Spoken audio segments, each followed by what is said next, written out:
ตื่นเลยตื่นตื่นเลยเนี่ยลูกมันไปละลูกมันไปเนี่ยมันเดินตามมันเห็นป่ะ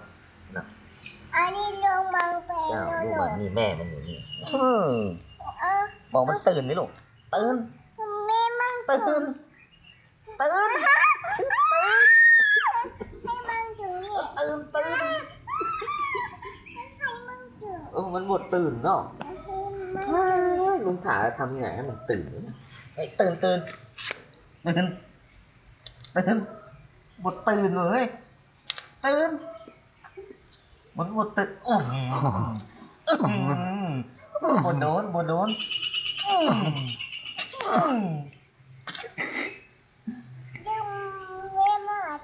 เจ้ามันหมดตื่นมันใส่มันง่วงเนาะเฮ้ยตื่นตื่นหมดตื่นมันลุ่งไปเลยก่อนลุ่งไปหาแม่มัน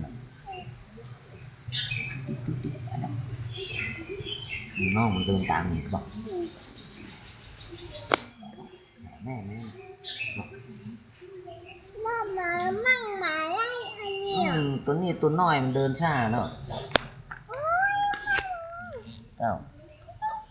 ตายอยู่นะดูก่อนนะลูกเดี๋ยวขากินหน้าก่อนลูกขากินหน้าหน่อยเนาะตื่นแล้วเหรอไปดูมันใหม่ให้มันรับก่อนเดี๋ยวขากินหน้าก่อนนะแป๊บเดียวลูกตื่นแล้วป้า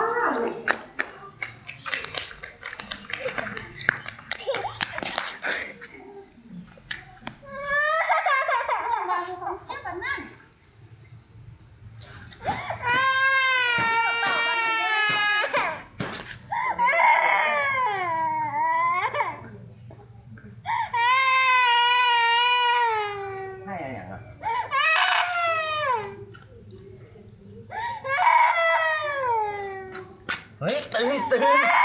นตื่นตื่นเลยหมดตื่นเหรอหมดตื่นเหรอมันหมดตื่นนะลูกร้องไอ้มังนูมาเลยเหรอตื่นเลยหมดตื่นกะเดี๋ยวถาเคาะให้มันตื่นเนาะตื่นอุ้ยเกือบตื่นแล้วเกือบแล้วบุ๋ยตื่นมันหมดตื่นเพื่อนเนาะ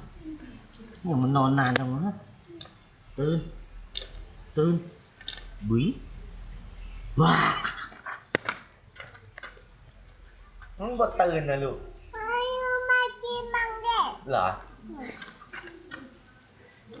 ตื่นเลย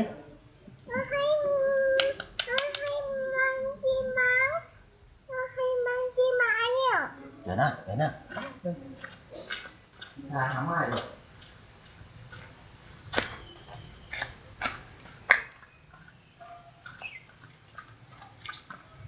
แย่มันก็ตื่นใหญ่เลย